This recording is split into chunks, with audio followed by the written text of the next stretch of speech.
우리가 지금 생활이 어려워서 말이야. 도와드릴게요. 근데요, 엄마. 지금 사는 그 집 있잖아요. 빌라. 그 집을 제 명의로 바꿔주세요. 뭐? 이미 서울 집 팔아서 그 돈 너희 줬잖아. 이 집까지 너한테 줘버리면 어떻게 살라는 말이야? 명의를 저희 걸로 한다고 엄마 아빠 거기서 나가시라는 게 아니에요. 오해하지 마세요. 됐다. 안 도와줘도 된다. 오늘 이야기 속 주인공은 64세 이복순 씨입니다. 그리고 그녀의 아들과 며느리에 관한 이야기이죠. 이 씨는 말년의 자식에게 무조건적으로 퍼주는 것이 얼마나 부질없고 위험한 짓인지 몸소 깨닫게 되었습니다. 특히나 아들을 향한 사랑은 의미가 없었습니다. 아무리 주어도 돌아오는 것이 없었고 심지어 남은 것마저 안 준다고 부모에게 등을 돌렸습니다. 아들 결혼할 때 집을 팔아 보태주고 작은 집으로 이사했는데 막상 부모가 힘들어지자 아들네는 점점 멀어져 갔습니다. 자신들만 호의호식하면서 부모가 어떻게 살던지 상관이 없는 것 같았습니다. 그나마 남은 허름한 집마저 자신의 명의로 해주는 조건이 있어야 부모를 돕겠다는 아들이 사람인지 악마인지 분간이 가질 않았죠. 계산이 서질 않으면 부모고 자식이고 필요 없어진 시대인 것 같았습니다. 아니면 이 씨가 그렇게 키운 것이겠죠.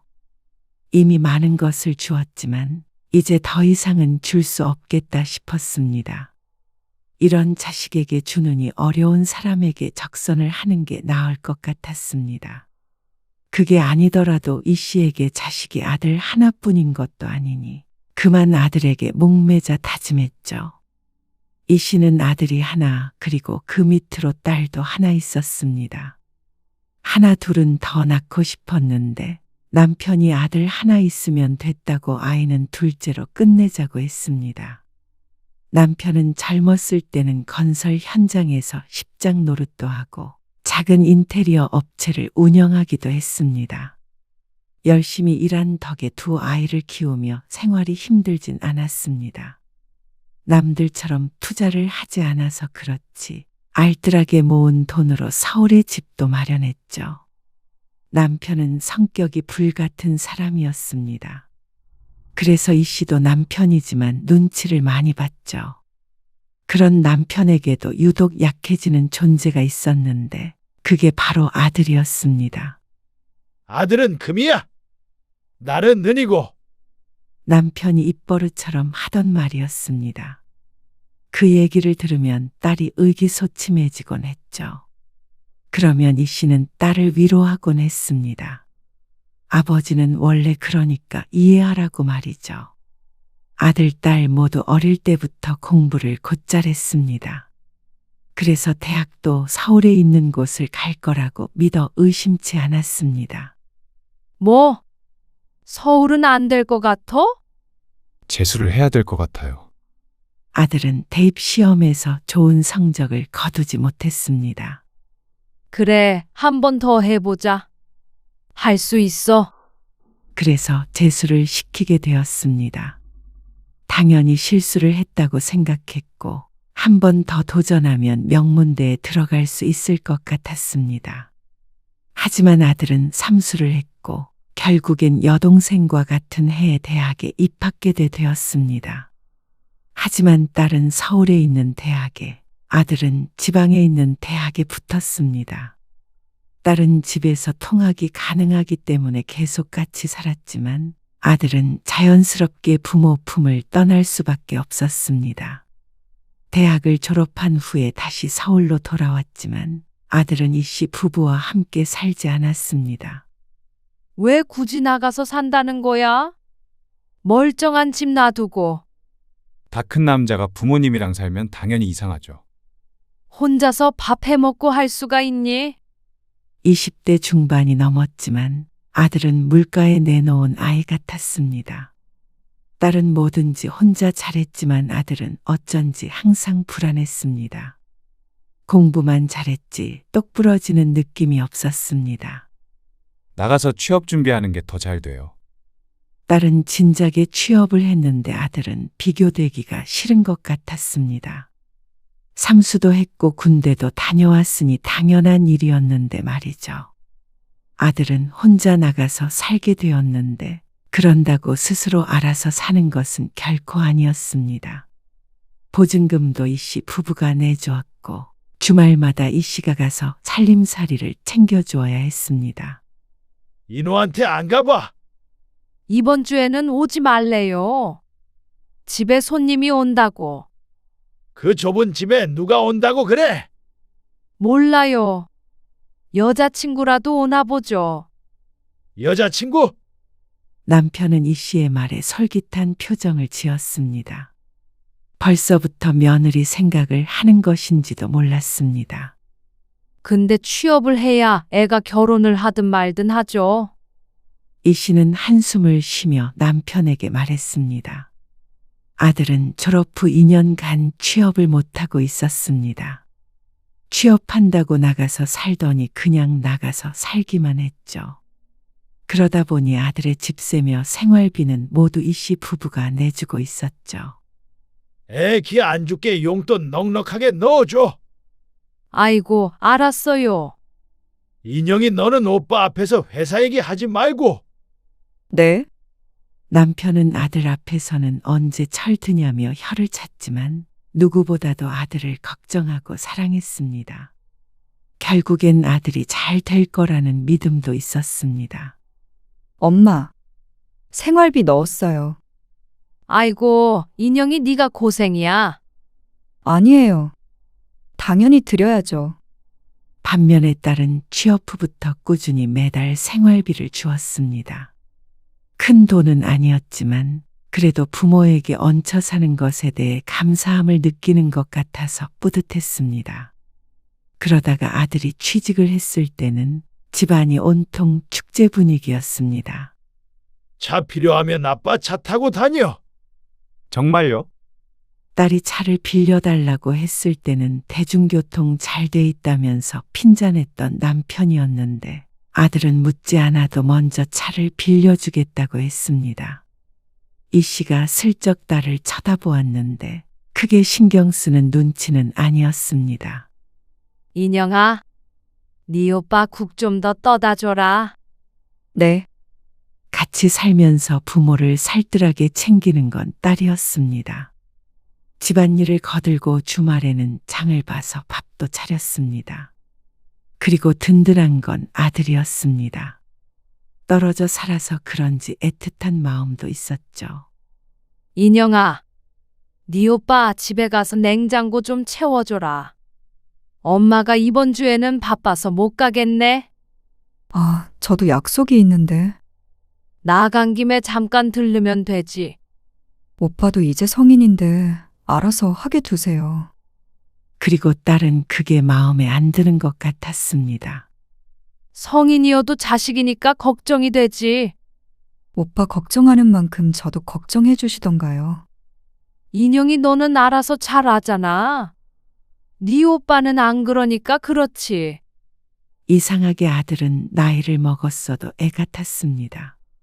그리고 얼마 지나지 않아서 아들에게 큰일이 생겼습니다. 직장에 다닌 지 1년이 안 되었을 때였죠. 엄마, 나 큰일 났어요. 왜? 무슨 일인데? 아니, 만기가 돼서 회사랑 가까운 데로 집 알아보려고 그랬는데 주인이 보증금을 못 돌려준대요. 그게 무슨 말이야? 왜 못 돌려줘? 보증금은 원래 돌려주는 거잖아. 설명하자면 복잡한데요. 사기당한 것 같아요. 보증금이 3천만 원이 들어가 있었는데 그건 이 씨 부부가 지원해 준 것이었습니다. 아들에게 입금해 주고 알아서 계약하게 했는데 그게 임대인과 직접 계약했던 게 아니고 무슨 대리인을 통해서 한 것이라고 했습니다. 그게 사기인지 뭔지 모르겠지만 잘못되어서 보증금을 못 돌려받게 되었다고 했습니다. 이 씨는 망연자실했습니다. 300만 원도 아니고 3천만 원이었습니다. 그걸 홀랑 날려먹은 아들 때문에 이 씨는 몇 날 며칠 알아야 했습니다. 그렇다고 사회초년생인 아들에게 그 돈을 알아서 하라고 할 수도 없는 노릇이었죠. 하필이면 남편 일도 잘 안 풀리던 때라 골치가 아팠습니다. 적금 깨서 보증금 내줘야지. 적금을 깨요? 아, 그러면 어떡해? 집에 들어와서 살라고 해야죠. 하지만 아들은 그것만은 극구 반대했습니다. 나이 30에 부모님과 사는 남자가 어디 있냐며 말이죠. 그것도 맞는 말이었습니다. 그래서 이 씨는 무리해서라도 자취를 할 수 있도록 도와주기로 했습니다. 물론 남편도 묵인했습니다. 딸은 그런 이 씨 부부를 답답해했습니다. 그러니까 오빠가 자립을 못하죠. 너도 부모 돼봐라. 엄마 아빠 마음 이해할 거다. 그러면 저도 나가서 살 테니까 보증금 보태주세요. 너는 지금 이 상황에 그런 소리가 나오니 적금도 깼는데. 딸이 유독 까칠하게 구는 것 같아서 이 씨가 애써 달랬습니다. 인영아, 그렇게 매정하게 굴지 마라. 너도 결국 나중에 오빠한테 기대고 살아야지. 제가요? 그래. 엄마 아빠 죽으면 네 오빠가 너한테 부모나 마찬가지인 거야. 딸은 납득하지 못하는 것 같았습니다. 아직 이해하지 못하는 모양이었죠. 딸은 입을 다물었습니다. 더 이상 말해봤자 소용없다는 듯이 말이죠. 아들은 새 집을 계약했고 보증금의 일부는 나중에 돌려받게 되었습니다. 하지만 그건 아들의 통장으로 들어갔고 아들이 비상금으로 가지고 있겠다고 해서 주었습니다. 그리고 그때쯤 딸도 독립을 했습니다. 이 씨 부부는 아들이 자리 잡을 때까지 물심양면 지원을 아끼지 않았습니다. 엄마, 나 결혼할 것 같아요. 그리고 30 중반에 결혼을 하겠다고 했습니다. 이 씨 부부의 바람보다도 늦은 시기였습니다. 전화기 너머로 들려오는 아들의 목소리에 기분이 들떴습니다. 남편도 무척 좋아했죠. 평소 무뚝뚝한 남편이 그렇게 웃는 것은 오랜만이었습니다. 그런데 문제는 돈이었죠. 수정이랑 저랑 모은 돈 해도 전세 구하기가 쉽지 않아요. 대출도 많이 받아야 되는데 이자도 장난이 아니고요. 그래서 얼마쯤 보태줘야 되는 거냐? 남편의 질문에 아들은 쉽게 대답하지 못했습니다. 큰 금액이 필요한 것 같았습니다. 아들이 결혼할 때 어느 정도 보태줄 생각은 하고 있었지만 부담스럽기는 했습니다. 솔직히 집 한 채 없이 결혼하는 거 조금 자존심 상하긴 해요. 그리고 아들은 이 씨에게만 따로 연락해서 속마음을 털어놓았습니다. 지금 살고 있는 집 보증금 빼서 보태도 요즘 집값이 장난이 아니니까요. 이 씨도 아들의 심정이 이해가 갔습니다.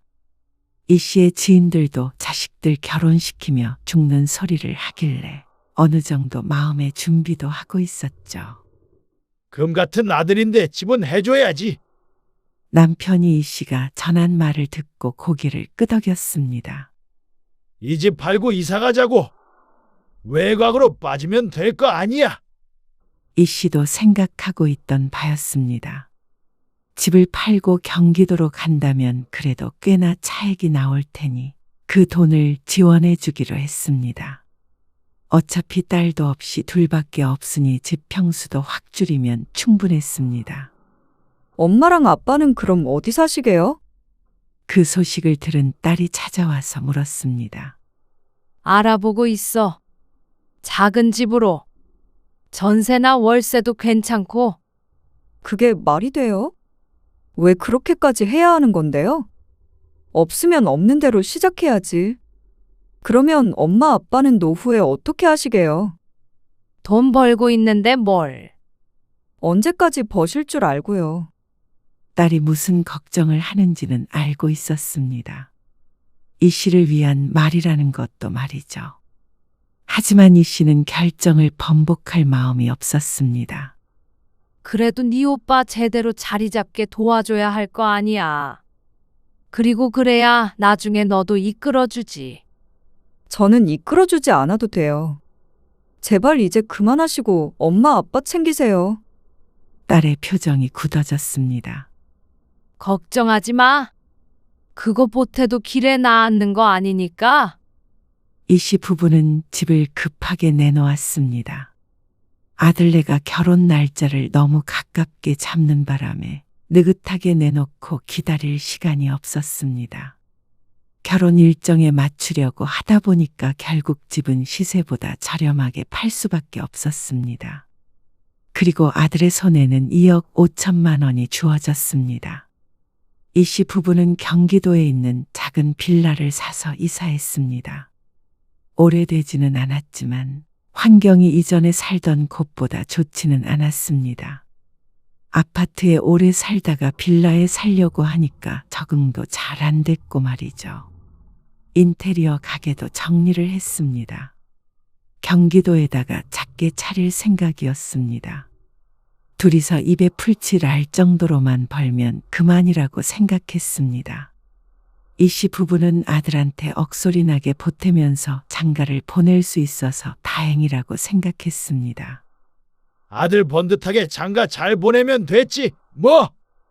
우리야 어디서든 살지. 그럼요. 부부가 그런 의미에서는 쿵짝이 잘 맞았습니다. 아들은 시작이 나쁘지 않았습니다.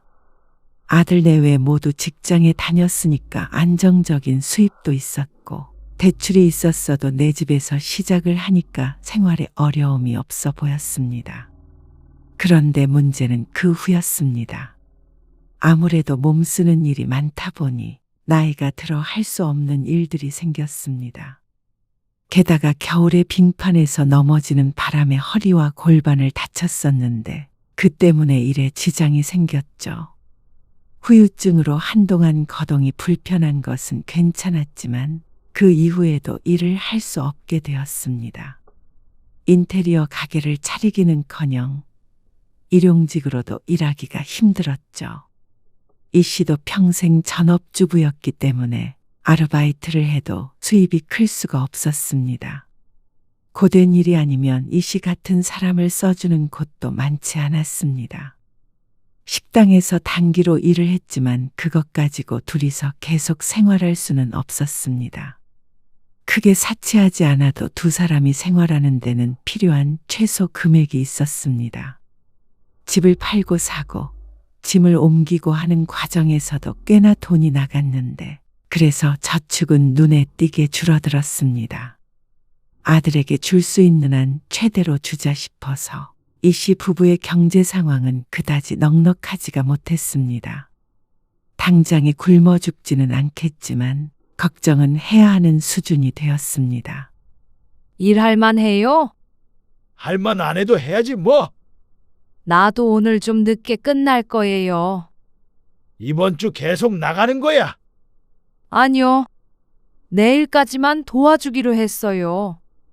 시간이 조금 지나서 남편도 어느 정도 회복이 됐지만 일은 여전히 불안정했습니다. 그 전에는 그래도 자산이 있으니 수입이 안 좋은 때라도 그렇게 불안하지는 않았는데 아들을 결혼시키고 나니까 미래에 대한 불안감이 엄습할 때가 가끔씩 있었습니다. 그러다가 몇 달 뒤 남편이 외출했다가 돌아오더니 이 씨를 앉혀놓고 말했습니다. 최 사장 알지? 옛날에 같이 일했던. 알죠? 왜요? 오늘 최 사장 만난 거예요? 그래. 근데 최 사장이 일자리를 소개해 주겠다고 하네. 정말요? 무슨 일자리? 그동안 남편이 해오던 일일 거라고 지레짐작했지만 전혀 다른 일이었습니다. 아들이 유치원을 운영하는데 거기 차량 운전기사 자리가 비었나 봐. 운전기사요? 운전이야 평생 하던 일이지만 기사 노릇은 해본 적이 없었습니다. 더군다나 유치원 기사라니 당황스럽기도 하고 남편의 허리도 걱정이 됐죠. 종일 앉아 있어야 하는 거 아닌가? 당신 허리도 안 좋잖아요. 그래도 종일 서서 하는 일보단 낫지. 앉아서 운전만 하면 되잖아. 괜찮아. 그리고 얼마 뒤에 남편은 그 일을 해야겠다고 말했습니다. 하지만 그러기 위해서는 또 이사를 해야 했습니다. 유치원이 집에서 1시간 넘게 걸리기 때문에 출퇴근하기에는 힘들어 보였습니다. 아는 사람이 운영하는 곳이라 잘릴 위험은 적고 월급이 많지 않아도 안정적이었습니다. 수입이 들쑥날쑥한 이 씨 부부에게는 최고의 일자리라고 할 수 있었습니다. 그러면 집을 좀 더 줄여서 가자. 그러면 어느 정도 수중에 여윳돈이 생기지 않을까 싶었습니다. 60대에 달리 고정적인 돈을 벌 수 있는 직장을 찾기 어려웠기 때문에 이 씨는 힘든 결정을 해야 했습니다. 결국 이 씨 부부는 살던 빌라를 팔고 또다시 이사를 하게 되었습니다. 이사 비용도 만만치 않게 들었고 집은 더욱 작아졌습니다. 물론 매달 들어오게 되는 월급이 있었지만 미래는 어쩐지 더욱 불안해진 것 같았습니다. 그러니 씨의 집에 방문한 딸이 착잡한 표정을 지었습니다. 아니, 그러게 왜 집을? 말을 끝까지 잇지를 못하고 한숨을 쉬었습니다. 이 씨도 딸이 무슨 말을 하고 싶은지 충분히 알고는 있었습니다. 하지만 그런다고 달라지는 게 없었습니다. 너무 힘들면 오빠한테 도움을 청하세요. 차라리. 네 오빠도 자리 잡고 힘들 텐데. 뭐가 힘들어요? 잘 살고 있는 것 같던데? 그 정도는 요구해도 되잖아요. 아이고, 됐다. 그러려고 그렇게 결혼시킨 줄 아냐? 잠시만요. 딸은 잠시 휴대폰을 몇 번 두드렸습니다. 그러더니 말했죠. 많이는 못 드리고요. 일단 그거라도 쓰세요. 딸이 독립하면서 주지 않던 생활비를 넣어줬습니다. 딸에게서 입금된 돈을 보자 고맙기도 했지만 왠지 모를 비참함이 느껴졌습니다. 너도 힘들 텐데. 그래도 부양해야 할 가족이 아직 없으니까요. 너는 결혼 안 해?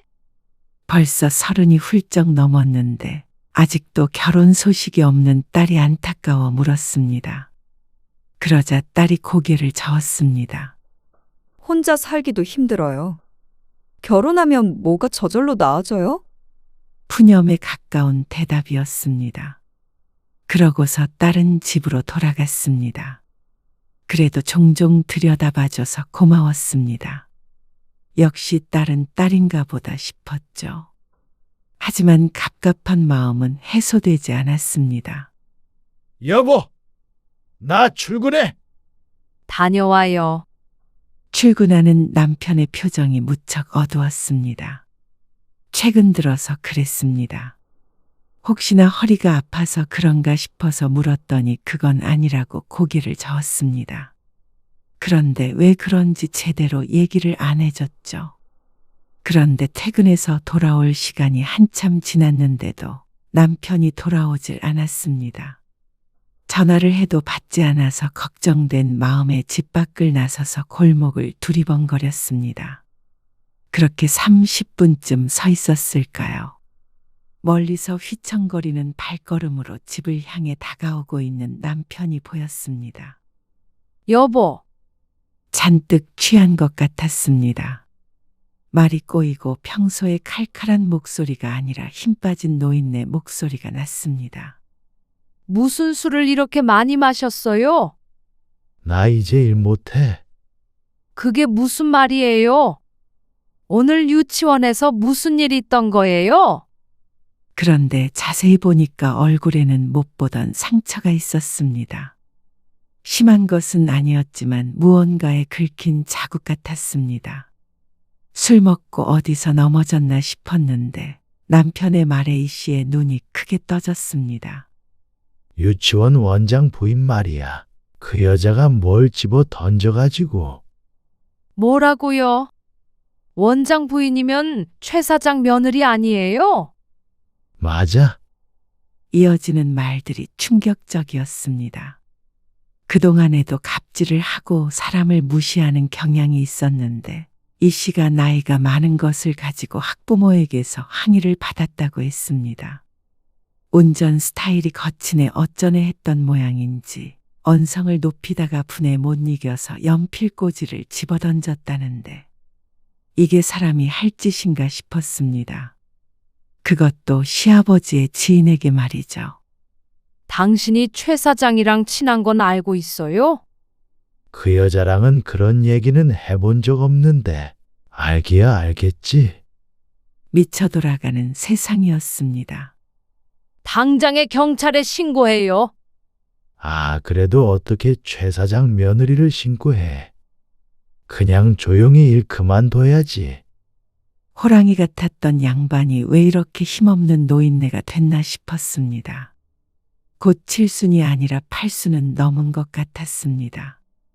나이 들면 힘이야 빠지기 마련이지만 남편은 절망스러운 것 같았습니다. 아무래도 갑자기 몸도 안 좋아지고 일적으로도 여태 쌓아온 모든 게 무너진 듯한 기분이 들어서인 것 같았죠. 최 사장에게서는 사과의 연락이 왔고 치료를 받으라며 20만 원도 송금되었습니다. 하지만 사람에게 그렇게 모멸감을 줘놓고 20만 원으로 퉁치려 하는 것이 더 괘씸했죠. 딸도 노발대발해서 쫓아가려고 했는데 이 씨가 말렸습니다. 괜히 일을 크게 키우지 말라고 했습니다. 남편이 원하지 않았죠. 인호한테서는 연락 없고. 요즘 바쁜가 봐요. 아들은 결혼 후에 부쩍 바빠졌습니다. 연락이 뜸해졌습니다. 처음에는 그래도 아들 며느리 번갈아가며 일주일에 한 번씩은 전화가 왔었는데 이제는 부모가 잘 지내는지 궁금하지도 않은 것 같았습니다. 설이나 추석에는 얼굴을 비추지만 이번에 아버지가 그런 일이 있었다는데 따로 연락이 오진 않았죠. 앞으로는 어떻게 하시게요? 어떻게 하기는 일자리 알아봐야지. 일단 다음 달까지는 제가 생활비 드릴게요. 딸의 말에 감동을 받았습니다. 하지만 그것도 다음 달까지인 듯 했습니다. 그런데 그 이후로는 저도 드리기 힘들어요. 알지. 언제까지 너한테 손 벌릴 수는 없지. 저 내년 초에 결혼하려고요. 뭐? 결혼? 뜻밖의 소식에 이 씨가 깜짝 놀라 되물었습니다. 먹고 살기 바빠서 아직 결혼 생각이 없다더니 결혼을 약속할 만한 사람이 있었던 모양이었습니다. 그런데 이 씨는 까맣게 모르고 있었습니다. 너 근데 왜 말 안 했어? 누구 만나고 있다고? 지난번에 잠깐 말했었는데 엄마 아빠 오빠 때문에 정신 없었잖아요. 잘 기억이 나지 않았습니다. 그런다고 딸이 만나는 사람이 있다는 것도 제대로 못 들었나 싶어서 찜찜했습니다. 그래서 저도 집도 마련하고 결혼 준비도 해야 해서 생활비는 더 못 드릴 것 같아요. 당연히 이해는 갔지만 대놓고 기뻐할 수가 없는 스스로가 참 미웠습니다. 그래도 딸이라도 있어서 이 씨가 기댈 곳이 있었는데 딸이 생활비도 끊고 결혼해버린다고 하니까 왜 이렇게 서운한 기분이 드는지 몰랐습니다. 아들이 결혼할 때는 그렇게 축제 분위기였던 집이 어째서인지 축 가라앉았습니다. 남편도 생각이 많아 보였습니다. 그 다음 달까지 딸은 생활비를 보태줬습니다. 그리고 그 후로는 약속처럼 또 끊겼습니다. 예견되었던 일이었지만 이 씨 부부에게는 무척 크게 다가왔습니다. 앞날이 막막했습니다. 자꾸 나이는 먹어가고 일할 수 있는 건 한정적인데 살아있는 이상 의식주에 돈이 들기 마련이니 말이죠. 그래도 그런 대로 살아갔습니다. 허리띠 졸라매고 주택담보대출도 조금 받았습니다. 그러다가 도저히 안 되겠다 싶어서 이 씨가 아들에게 연락하기로 마음먹었습니다. 인호한테 연락 한번 해보려고요. 왜? 5천만 원 정도만 달라고 해보려고요. 돈을 달라고 한다고? 못하면 빌리기라도요. 어차피 나중에 이 집 처분하면 돈이야 갚을 수 있을 거 아니에요. 그리고 우리가 해준 게 있는데 남편은 한참 말이 없었습니다. 평생 자식에게 손 벌리는 일은 하지 않겠다고 다짐했었는데 아직 살아갈 날이 한참 남은 이 시점에 아들에게 그런 일로 연락하는 것이 마음에 들지 않은 것 같았습니다. 그러나 현실 앞에서는 남편도 어쩔 수 없었죠. 그래, 연락해봐. 이 씨는 아들에게 전화를 걸었습니다. 신호음이 길게 울렸습니다.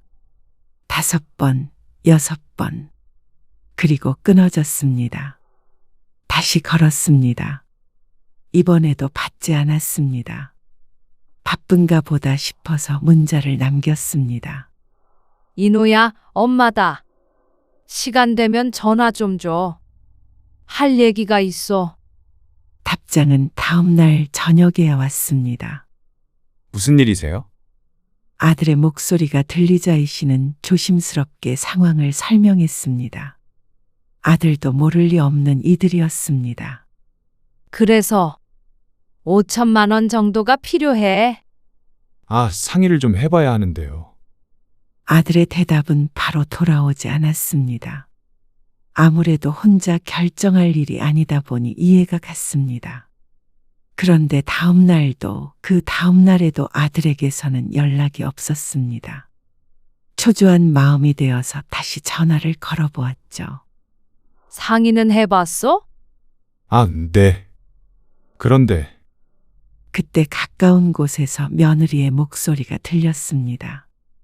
뭐라고 하는지는 알 수 없지만 아들이 그 말을 듣고는 이 씨에게 말했시옵뿐이다. 5천만 원 드릴게요. 빌려주는 게 아니라? 이 씨의 얼굴이 환해졌습니다. 근데요, 엄마. 지금 사는 그 집 있잖아요. 빌라. 그 집을 제 명의로 바꿔주세요. 이 씨는 귀를 의심했습니다. 어차피 나중에 인형이랑 제 몫인데 제 5천만 원이 들어간 거나 마찬가지니까 인형이랑 나누는 게 아니라 제 명의로 미리 주시는 게 맞는 것 같아서요. 아들의 말에 이 씨는 할 말을 잃었습니다. 그동안 얼마나 많은 것을 해주었던가 생각했습니다. 그러고 나서도 아들에게만큼은 손 벌리지 않고 싶었습니다. 결과적으로 딸에게 부담을 지워주긴 했지만 어쨌거나 아들은 이런 말을 해서는 안 됐습니다. 5천만 원을 달라고 한희 씨도 잘했다는 것은 아니었지만 집 명의를 달라는 아들의 말은 부모 자식 사이라고 하기엔 너무나 계산적이었죠. 그리고 또다시 며느리의 목소리가 났습니다. 이 씨는 화가 솟구치는 것 같았습니다. 며느리가 내 아들을 조종하나 하는 생각까지 들었죠. 명의를 저희 걸로 한다고 엄마 아빠 거기서 나가시라는 게 아니에요. 오해하지 마세요. 그러면서 달라지는 것은 없다고 가머니설했습니다. 5천만 원으로 집을 가지려는 아들의 의중을 모른다면 바보였죠. 아들을 진정으로 믿는다면 사실 그러자 하면 그만이었습니다. 딸은 알아서 잘 살아갈 테니 이 집을 아들에게 물려준 셈 치면 되니까 말이죠. 하지만 그동안 여기저기 옮겨다니며 힘들었던 일, 서름을 당했던 일들을 떠올리자 아들에게 선뜻 긍정적인 대답을 할 수가 없었습니다. 그 몇 년 동안 아들이 이 씨 부부를 위해 해준 것이 아무것도 없었기 때문이었습니다. 생각해보면 정말로 그랬습니다. 집 팔고 처음 이사 갔던 그 시점부터 아들이 단 한 번이라도 이 씨 부부가 어디서 어떻게 살아갈지에 대한 걱정을 했던가 짚어보면 단 한 번도 없었습니다. 딸이 종종 찾아오곤 했었지. 아들은 명절이 아니면 코빼기도 보기가 힘들었습니다. 아들을 더 오래 공부시켰고 취직도 잘 안 돼서 생활비까지 대줘가면서 뒷바라지했습니다. 결혼할 때도 2억 5천이라는 큰 돈을 쥐어주기 위해서 이 씨 부부의 윤택한 삶을 버렸습니다. 내심 그렇게 하면 아들이 나중에 부모 생각을 해주리라는 믿음이 있었습니다. 아들과 딸 중에 그 역할을 할 사람은 아들이라고 남편도 그렇고 이 씨도 그렇게 생각했죠. 그랬으니까 그렇게 퍼졌지. 이런 결말은 예상하지 못했습니다. 이 집까지 너한테 줘버리면 우리는 5천만 원 가지고 평생 살라는 말이야? 그게 아니고요. 저희도 그렇게 여유로운 형편이 아니니까 그렇죠. 그냥 무작정 5천만 원을 드릴 수가 없으니까요. 아들은 결혼하고 한 차례 이사도 했습니다. 이 씨 부부도 이사 다니느라 정신이 없던 바람에 서울엔 가보질 못했지만 그래도 딸 말로는 잘 먹고 잘 산다고 했습니다. 그런데 여유로운 형편이 아니라니 이상했죠. 됐다. 5천만 원 안 줘도 된다. 이 씨는 더는 길게 생각하지 않았습니다. 2억 5천을 주고도 맨입으로는 못 도와주겠다는 아들에게 이 집마저 줘버리면 말년이 어떻게 될지 눈에 훤히 보이는 것 같았습니다. 결혼시킬 때 미리 알았다면 좋았을 일이었죠. 그날 이후로 아들의 연락은 급격히 줄어들었습니다. 흔한 안부 연락도 없었습니다. 아들은 설에도 오지 않았습니다. 그리고 딸의 결혼식에서 오랜만에 보게 되었죠. 잘 지냈니? 네. 안녕하셨어요, 어머님. 오랜만에 본 며느리의 신수가 환했습니다. 아들과 며느리의 얼굴을 보자 어쩐지 속이 부글부글 끓는 기분이었습니다. 그리고 결혼식이 끝나고 딸은 곧장 신혼여행이 예정되어 있었습니다. 이 씨의 남편은 피로연해서 술을 마셨는데 딸이 호텔을 잡아주기로 해서 가능한 일이었습니다. 그런데 숙소에 문제가 생겼죠. 예약이 안 돼 있다고 하는데 어? 그럴 리가 없는데, 잠깐만요. 딸이 예식장 근처의 숙소를 예약했는데 그것이 누락된 모양이었습니다. 차라리 처음부터 그러질 않았다면 남편이 술을 안 마셨을 텐데 운전하고 집으로 가는 것도 무리였습니다. 다른 방을 예약하려니까 주말이라 빈 방이 없다고 했습니다. 딸도 정신없는 와중에 다른 호텔을 알아보다가 이 씨에게 말했습니다. 오빠네 집에서 하루 묵는 건 어때요? 뭐? 인호? 아들과는 같은 테이블에 앉아서 밥을 먹긴 했는데 이전보다는 어색했습니다. 그렇게 집에 들렀다가란 소리도 없이 아들은 먼저 자리를 떠났습니다. 물론 이 씨 부부가 호텔에서 묵을 거라는 걸 알고 있어서 그랬던 것일 테지만 섭섭하긴 했죠. 돈 때문에 사이가 어그러진 것 같아서 더욱 그랬습니다. 오빠 주소 메시지로 보내줄게요. 오빠랑 통화해보세요. 지금 너무 정신이 없어서. 주변이 무척 시끄러웠습니다. 아, 그냥 다른 숙소에서 대충 자고 가자고. 그런데 이 씨는 이대로 지내는 것은 안 되겠다 싶었습니다. 그래도 내 자식인데 만나서 제대로 얘기를 나눠보고 싶었죠.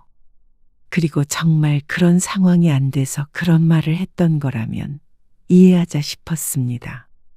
이 씨는 대리운전을 불러 딸이 일러준 주소로 향하며 아들에게 전화를 걸었습니다. 2번 걸었는데 통화 연결이 되지 않았습니다. 전화 안 받아? 남편도 내심 아들네 집에 가길 원했는지 은근슬에 물었습니다. 안 받네요. 집에 간 게 아닌가? 다시 한번 걸어봐. 이제 도착할 때가 다 와가는데 전화를 받지 않아서 초조했습니다. 무작정 초인종을 누를 수도 없는 노릇인데 말이죠. 결국 도착할 때까지 아들은 전화를 받지 않았고 이 씨 부부는 일단 택시에서 내렸습니다. 여기에 산다고. 으리으리해 보이는 신축 아파트였습니다. 들어가 보지 않아도 여기에 사는 사람이 경제적으로 어렵다고 말할 수는 없을 것 같았습니다. 이 씨도 남편도 한참을 그 아파트를 바라보고 있었습니다.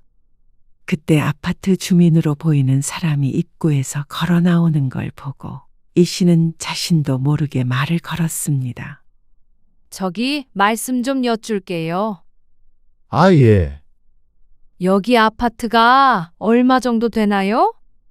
네, 가격이요. 평수마다 다르긴 한데 제일 작은 평수가 아마 그리고 이어지는 말에 이 씨는 깜짝 놀랐습니다. 역시나 신축 아파트라 다르긴 달랐습니다. 전세도 결코 작지 않은 금액이었습니다. 그런데 이런 곳에 살면서 여유가 없어서 어쩔 수 없다며 부모 집 명의마저 옮겨달라고 하던 아들이 떠올랐습니다. 그때 아들에게서 전화가 왔습니다. 무슨 일이세요? 아, 인영이가 잡아준 호텔이 잘못돼서 너희 집에서 하루 신세 좀 질까 했다. 아, 저희 집이요. 그래. 그냥 근처 모텔 잡으시는 게 더 편하실 것 같은데. 저희 이따 저녁에 일정도 있고요. 아들의 대답에 오만 정이 떨어지는 것 같았습니다.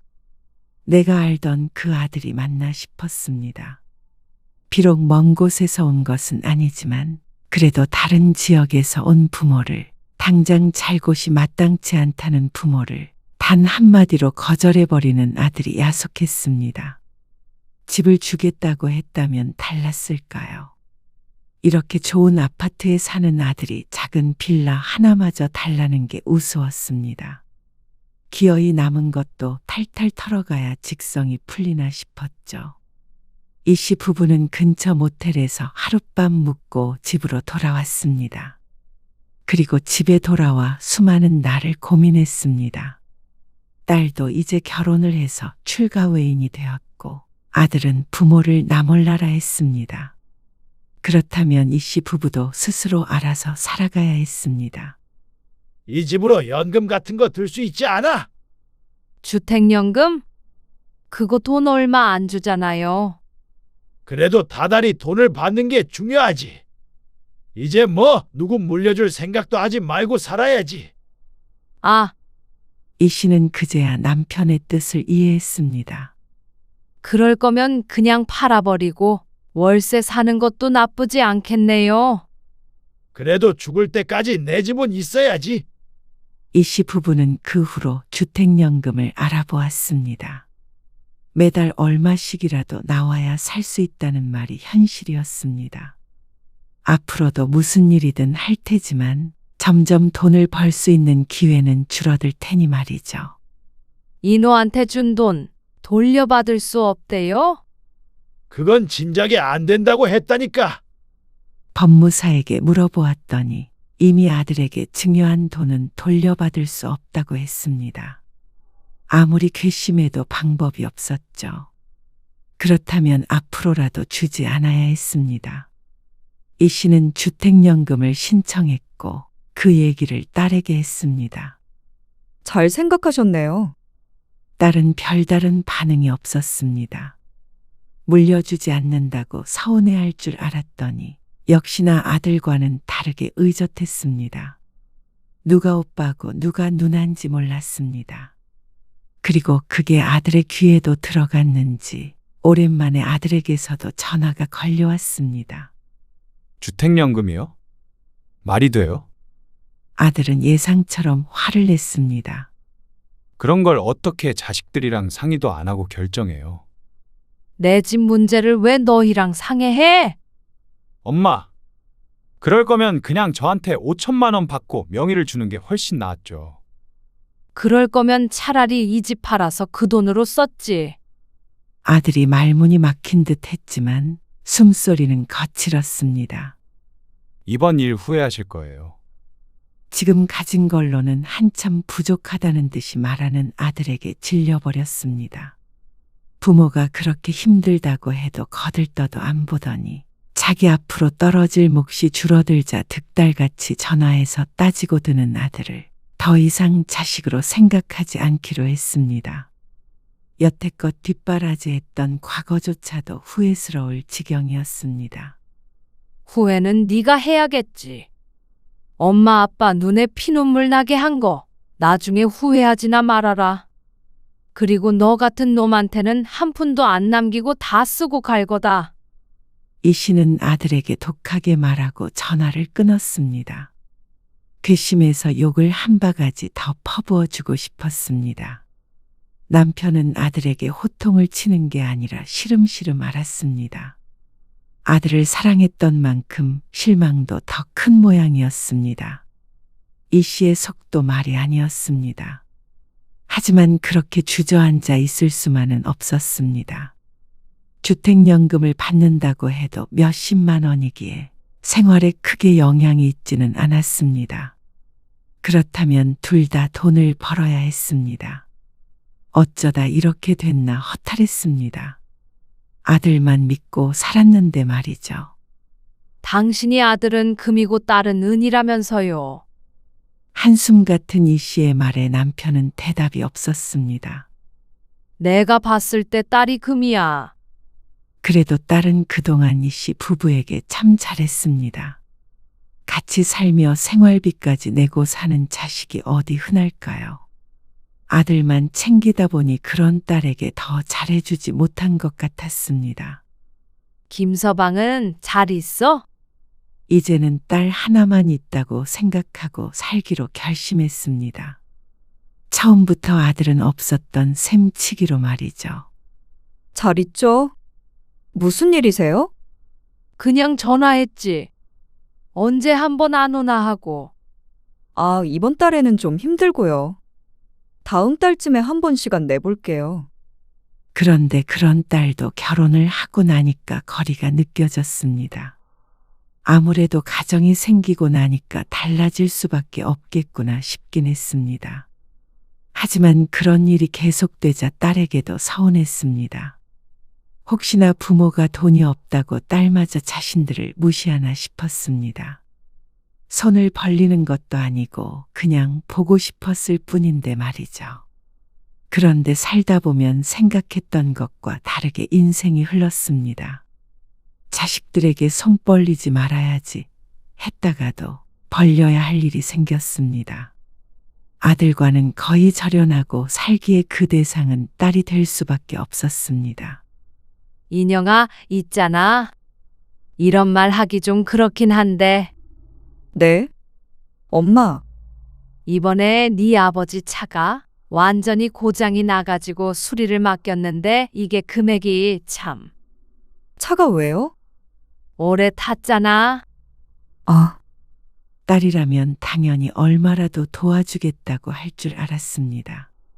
그러니 이 씨도 염치불고하고 연락을 할 수 있었던 것이었습니다. 하지만 딸의 반응은 예상과 너무 달랐습니다. 엄마, 그때도 말했지만 나도 이제 결혼하면 엄마 아빠 못 챙겨요. 그리고 그럴 의무도 없고. 뭐? 자식이 부모에게 의무가 없다니. 딸의 입에서 나온 소리라고는 상상하기 힘든 말이었습니다. 여태껏 할 만큼 했잖아요. 사실 엄마 아빠 위해서는 아니었고 내 마음 편하자고 한 거예요. 결혼하기 전까지만 엄마 아빠 챙기자. 스스로 다짐한 게 있어서요. 그게 무슨 말이야? 평생 오빠밖에 몰랐던 엄마 아빠. 노후에 저한테 부양을 바라시면 저도 더는 연락 못 드려요. 그냥 가끔 이렇게 찾아가고 얼굴 보고 밥 먹고 그 정도로 지내고 싶어요. 딸이 정확한 선을 그었습니다.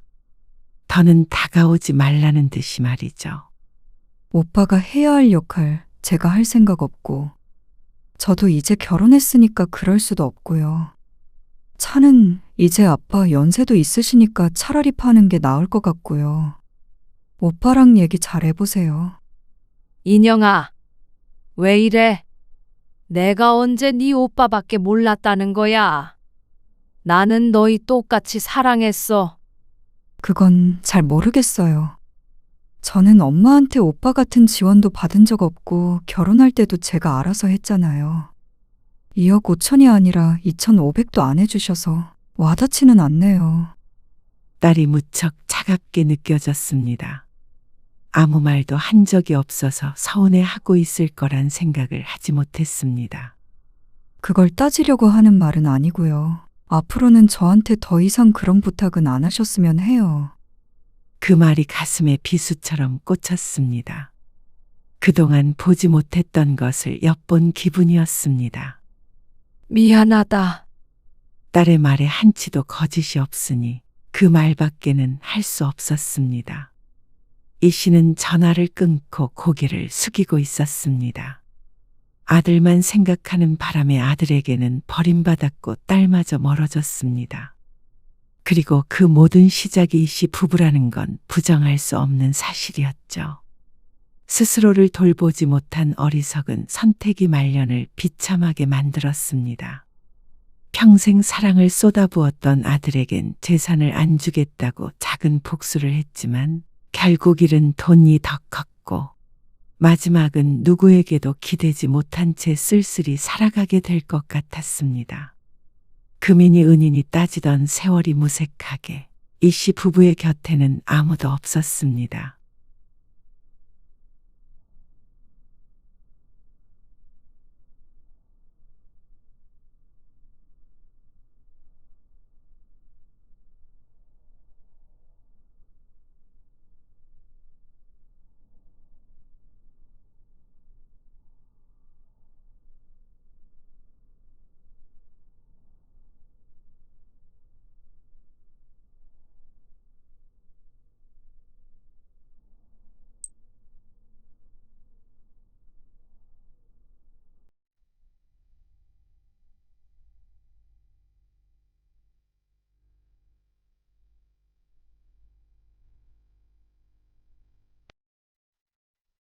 너 그게 무슨 소리냐? 김장을 안 한다고? 네. 건강이 안 좋아서 올해부터는 그렇게 하려고요. 병원에서도 무리하지 말라고 했어요. 그런다고 김장을 안 해? 김치 몇 포기 담그는 거 가지고 누가 무리를 한대? 죄송해요. 이제는 저도 제 몸 돌보며 살려고요. 아, 누가 돌보지 말래? 여든 넘은 나도 하는 일을 왜 못한다는 거야? 젊은 애가. 계속 살도 빠지고 이러다가 또 건강 악화되면 그때 가서 후회하고 싶지 않아요. 신정에도 안 갈 거고요. 구정에도 이제 안 가요. 뭐야? 대신 지혜 아빠는 갈 테니까 너무 서운해하지 마세요. 오늘 이야기 속 주인공은 53세 김인선 씨입니다. 그리고 그녀의 시집 식구들에 관한 이야기이죠.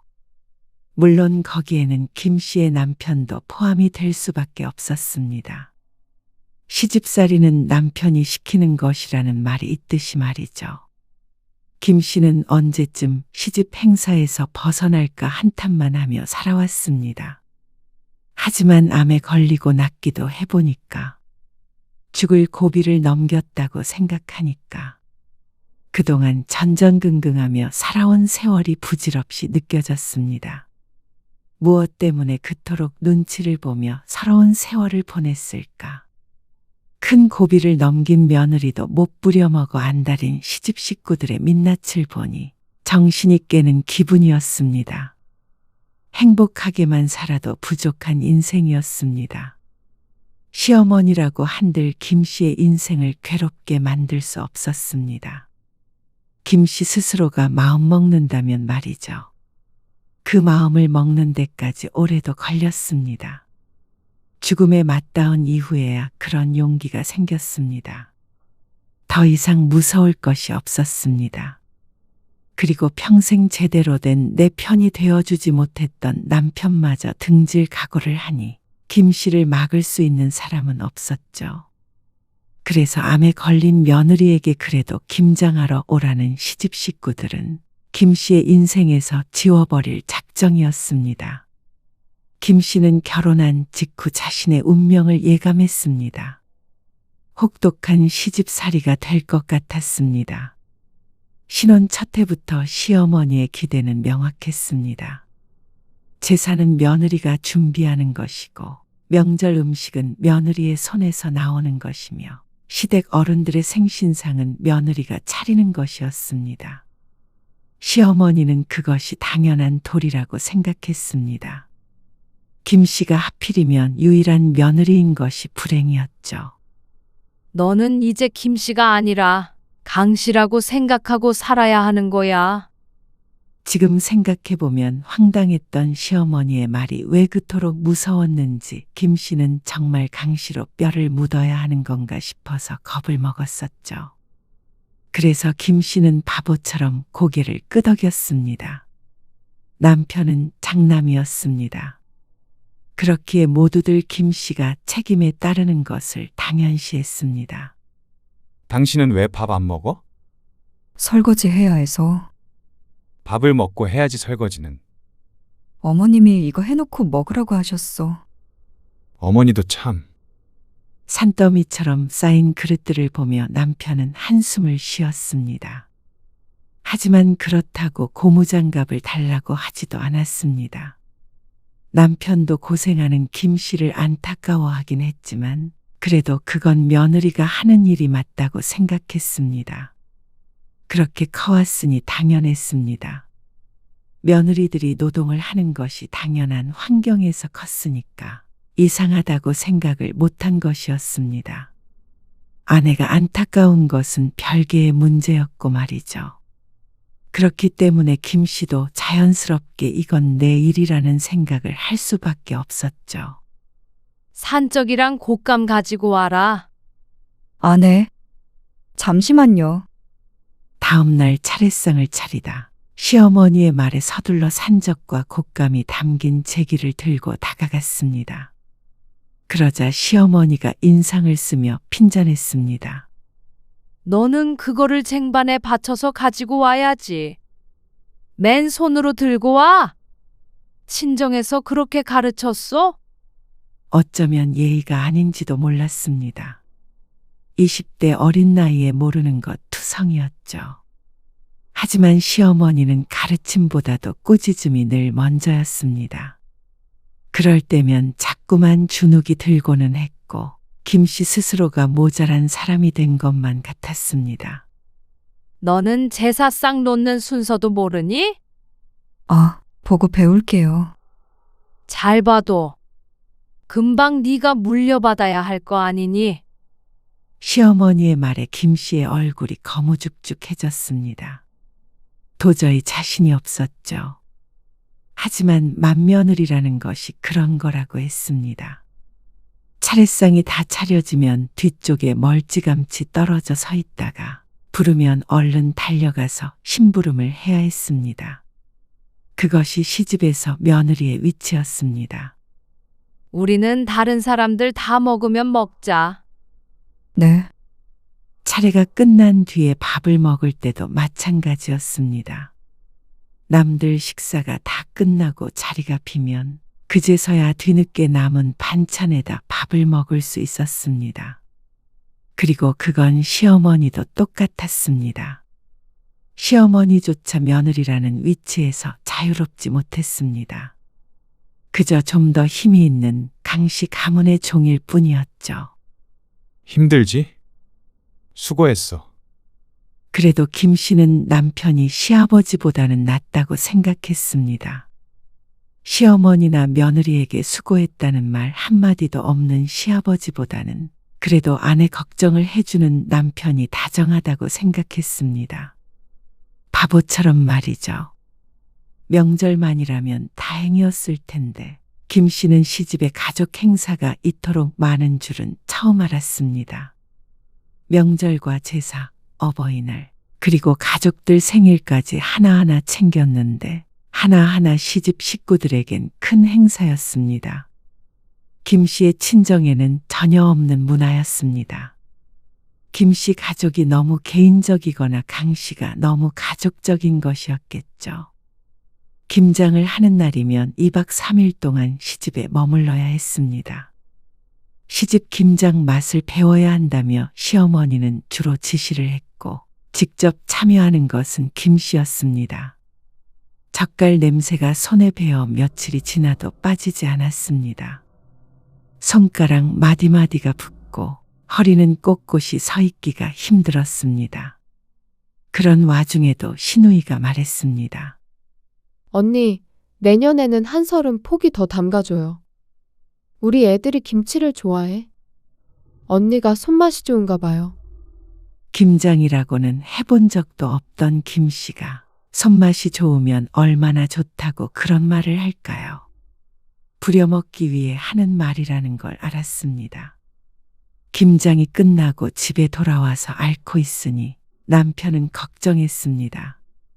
내가 어머니한테 얘기해 볼게. 내년부터는 좀 줄이자고. 하지만 그 약속은 늘 흐지부지 되었습니다. 어머니도 참 왜 그러실까? 이렇게 하던 말이 세월이 지나면서 점점 변했습니다. 이번만 당신이 참아. 맏며느리잖아. 어쩔 수 없지. 미안해. 근데 나보고 어떻게 하라는 거야. 내 입장도 곤란해. 우리만 참으면 돼. 이렇게 말이죠. 그 모습에 실망한 김 씨가 남편과 다투기도 했지만 결국 달라지는 것은 없었습니다. 남편조차도 그게 잘못된 일이란 생각을 하지 못했고 김 씨도 반항할 용기가 없었으니 말이죠. 김 씨는 그렇게 20년 넘는 세월 동안 며느리 노릇을 했습니다. 시누이들까지 시어머니 역할을 하는 바람에 김 씨의 시집살이는 남들보다 더 혹독했죠. 그렇게 나이를 먹었고 3년 전 신이 되었을 때 김 씨의 인생에도 전환점이 찾아왔습니다. 분명 죽도록 괴롭고 힘든 사건이었지만 남은 인생을 완전히 바꿔놓게 되었습니다. 여보, 지혜 원룸에서 또 물이 샜다나 봐. 오피스텔로 이사할 거라고 그러는데 다음 주에 부동산 한번 같이 가보게. 그러면 그렇게 해야지. 근데 당신 목소리가 왜 또 그래? 좀 듣기 그렇지. 피곤해서 그런가 왜 자꾸 이러지? 병원 다녀와 보라니까 그러네. 쉬면 괜찮아. 별로 아픈 데도 없고. 어느 가을날이었습니다. 몸에 이상을 느꼈지만 그저 일하느라 피로해서 그런 것인 줄 알았습니다. 아침에 눈을 떠도 개운하지 않았고 낮에도 몸이 천근만근이었습니다. 감기에 걸렸다고 생각했습니다. 김 씨도 스스로 대수롭지 않게 여겼죠. 대학병원에 한번 가보시는 게 좋겠는데요. 결국 찾은 동네 이비인후과에서 의사가 권유했습니다. 왜요? 뭐가 문제가 있나요? 당연히 무서울 수밖에 없었습니다. 감기약을 받으러 갔는데 큰 병원으로 가보라니. 겁을 집어먹고 물어본 말에 의사가 대답했습니다. 갑상선 초음파 검사를 받아보셔야 할 것 같네요. 김 씨는 불안한 마음을 가지고 의사의 권유대로 대학병원 내분비외과에 방문했습니다. 그래서 검사한 결과 갑상선에 결절이 발견되었고 담당 의사는 조직검사가 필요하다고 했습니다. 조직검사라는 말에 가슴이 철렁했습니다. 조직검사요? 그럼 암이라는 말씀이세요? 아직은 알 수가 없고요. 결절해서 세포를 조금 채취해서 암인지 아닌지 확인하는 검사입니다. 암일 수도 있다는 말씀이시죠? 김 씨의 목소리가 떨렸습니다. 아직 암이라고 단정 짓기는 이릅니다. 결절이 있다고 해서 다 암은 아니에요. 일단 검사부터 해봅시다. 그리고 검사 결과가 나오기까지 열흘이 걸렸습니다. 그 열흘 동안 김 씨는 제대로 잠을 자지 못했습니다. 밥맛도 없었고 무엇을 해도 집중이 되지 않았습니다. 남편도 마찬가지였습니다. 크게 충격을 받은 것 같았습니다. 그리고 결국에 김 씨는 갑상선암을 진단받았습니다. 유두암이라는 것이었는데 김 씨는 생전 처음 들어보는 암 종류였습니다. 다행히 치료가 잘 되는 암이라고 그러잖아. 너무 걱정 마. 남편의 말대로 다행히 갑상선암 중에서는 예후가 좋은 편이라고 했습니다. 진행 수술도 느리고 말이죠. 하지만 수술은 필요하다고 했습니다. 갑상선 절제술을 받아야 하고 그 뒤에도 치료가 필요할 수 있다는 말에 김 씨는 손이 벌벌 떨렸습니다. 예후가 좋은 암이라지만 시한부 선고라도 받은 것 같았습니다. 사망률이 낮다고 하더라도 재수가 없으면 사망하는 그 한 명이 내가 될 수도 있었으니 말이죠. 예상치 못한 상황에서 최악의 상상을 할 수밖에 없었습니다. 여보, 괜찮아. 김 씨는 의사의 말을 듣고 있었지만 머릿속은 하얘졌습니다. 암이라는 단어만 머릿속에서 맴돌았습니다. 남편이 그런 김 씨의 어깨를 감쌌지만 안심이 되지 않았습니다. 김 씨는 수술 날짜가 잡힐 때까지도 정신을 못 차렸습니다. 친정에 알렸더니 다들 충격을 받았습니다. 그리고 다른 암이 아니라 갑상선암이라는 말에 그나마 다행이라고 했습니다. 하지만 그건 남들 이야기였고 본인에겐 전혀 다행이 아니었습니다. 누구든 그랬을 것입니다. 갑상선암이든 무슨 암이든 다행이라고 스스로 생각하는 사람이 있을까요? 딸은 눈물바람이었습니다. 엄마가 왜 암에 걸려? 그러게 말이야. 이게 다 할머니랑 고모들 때문이야. 지혜야. 내 말이 맞잖아. 엄마가 할머니 아니면 스트레스 받을 일이 뭐 있어. 암은 전부 스트레스 때문이래잖아. 옆에 앉아있던 남편조차도 딸의 말에 별다른 반박을 하지 못했습니다. 영없는 소리가 아닌 건 아는 모양이었죠. 그리고 수술 날짜가 정해졌을 때 카카오톡 단체 채팅방에 신우이의 글이 올라왔습니다. 우리 김장 언제쯤 할 거야? 배추 사야 하잖아. 막내 신우이도 동조했습니다. 다음 달에 해야지. 이번에 좀 더 많이 해. 김 씨 부부와 두 신우이 부부가 들어와 있는 채팅방이었습니다. 김 씨도 김 씨 남편도 대답이 없자 신우이가 재촉했습니다. 오빠, 언니, 김장 언제 하냐니까. 엄마가 물어보래. 남편이 휴대폰을 내려다보며 한숨을 쉬는 걸 보고 김 씨는 울컥했습니다. 왜 못 간다는 말을 못하는지. 다음 달이면 수술 전이든 후든 그때쯤이었습니다. 당연히 김장이든 뭐든 갈 수가 없었죠. 김 씨가 휴대폰을 열어 답장을 보냈습니다. 저 암이래요. 그래서 다음 달 수술 받게 돼서 김장은 참석 못해요. 그랬더니 다들 잠시 대답이 없었습니다. 암이요? 그리고 막내 신우이가 되물었습니다. 놀란 듯 했습니다. 남편 쪽도 김 씨의 친정 쪽도 암에 걸린 사람이 없으니 놀랄만도 했습니다. 네, 갑상선암이에요. 그러자 다들 걱정하는 메시지들을 보냈습니다. 어쩌다 암에 걸렸냐, 몸은 괜찮냐, 수술은 언제냐, 심각한 건 아니냐. 상식적인 반응들이었습니다. 그래도 식구는 식구라고 걱정해주는 말에 마음이 뭉클했습니다. 일일이 답장을 하고 있는데 그때 막내 신우이가 보낸 메시지에 김 씨는 두 눈을 의심했습니다. 그럼 우리 김장은 어떻게 하지? 좀 미뤄야 하나. 수술 후에 김장하기는 좀 힘든 거 아니야? 차라리 그 전에 해버려야 되지 않을까? 엄마랑 내가 통화해 볼게. 김 씨는 그 메시지를 여러 번 읽었습니다. 가족이 암 진단을 받았다는데 김장 걱정이 먼저라니. 수술 전에 해야 할지 후에 해야 할지 고민하는 걸 보면 기어이 김 씨를 김장하는데 참석시킬 생각인 듯 했습니다. 걱정이 된다는 말은 덤일 뿐 진짜 용건은 자기들 입에 들어간 김치였습니다. 그것만이 중요해 보였습니다. 김 씨는 씁쓸한 미소를 지었습니다. 정말 내 가족처럼 걱정해 주길 바란 것은 아니었으나 이런 반응이 돌아올 거라고는 생각하지 못했습니다. 그러면 그렇지. 시어머니나 시누이도 김 씨의 딸이 하는 소리를 들었으면 했습니다. 물론 그럴 일은 없겠지만 말이죠. 다음 달 수술은 잘 됐습니다. 시어머니와 시누이들은 이번 사흘째 되던 날 병문안 왔습니다. 고생했네. 그래도 이제 수술 끝났으니까 다행이다. 시어머니가 침대 옆에 앉으며 말했습니다.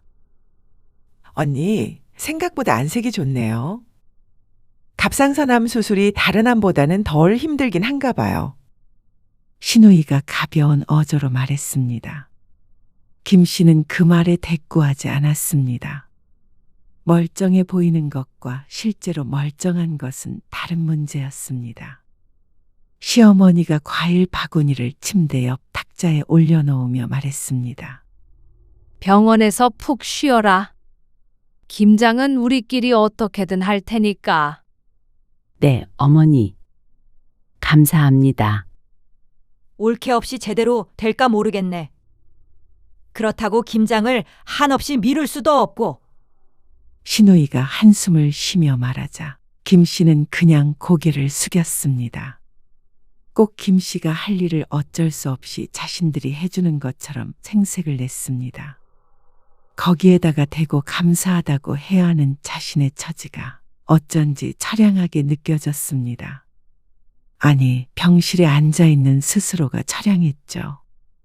그럼에도 불구하고 남편은 옆에서 꽂아 놓은 보릿자루처럼 앉아 있었습니다. 김 씨는 시집 식구들 얼굴을 보고 싶지 않았습니다.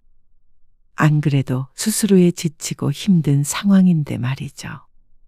저칼슘 무슨 증상이라는데 손발이 저리고 입 주위도 부었습니다. 이런 상태로 김장인이 뭐나 하는 소리는 별로 듣고 싶지 않았습니다. 하지만 시어머니와 시누이들은 앉아서 한참을 떠들다 갔습니다. 김장 배추가 요새 얼마다, 고춧가루는 비싸다 싸다 하면서 말이죠. 그리고 김장에 참석을 못하니까 돈을 더 걷어야 한다는 말까지 하는 걸 듣고는 상종하기조차 싫어졌습니다. 어머니, 애엄마 수술한 지 얼마 안 됐어요. 김장은 제가 갈게요. 네가 와봤자 뭘 한다고 그래? 그래도요. 배고프지 않으세요? 남편은 나름대로 김 씨의 눈치를 보고 시어머니를 밖으로 데려가려고 했지만 애둘러 말하는 뜻을 헤아리지 못하고 시어머니는 시누이들과 계속 대화를 나눴습니다. 그래도 평소보다도 김 씨의 편을 들어줬지만 그럼에도 불구하고 어쩐지 남편도 꼴보기 싫었습니다. 시집 식구들을 멀쩡할 때 보는 것과 아플 때 보는 것은 참 달랐습니다. 김 씨는 시어머니가 돌아간 뒤로도 멍하니 있었습니다. 가슴이 답답했습니다.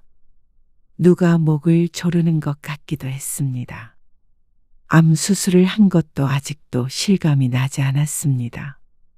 시누이의 말처럼 다른 암보다 나을지는 몰라도 김 씨에게는 살면서 가장 죽음과 가까워졌던 순간이었습니다. 그걸 누구도 알아주지 않았지만 말이죠. 남편이 보호자 침대에서 잠들었고 김 씨는 창밖을 바라보며 울었습니다. 암 수술을 받은 환자에게 김장 얘기를 꺼내는 시어머니가 그리고 그 말을 듣고도 따지지 못했던 자신이 서러웠습니다. 퇴원 후에도 컨디션이 좋지 않았습니다.